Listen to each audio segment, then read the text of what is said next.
দেখো, কেউ কি চিনতে পারো?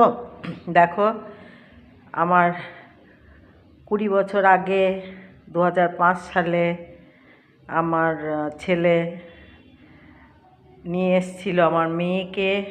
এই কাজললতা হাতে করে আমার মেয়ে লক্ষ্মী ঢুকেছিল আমার ঘরে, মা লক্ষ্মী ঢুকেছিল। দেখো, কতদিন হয়ে গেল কাজললতা এখানে আছে, কিন্তু আমার ছেলে বৌমা এখানে নেই, ওরা এখন বাইরে থাকে।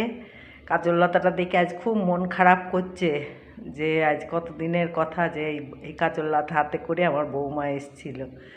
30শে জানুয়ারি বৌমার বিবাহবার্ষিকী, তোমরা সবাই এসো, হ্যাঁ, তোমাদের সবার নেমন্তন্ন থাকলো। 30শে জানুয়ারি মনে রেখো কিন্তু।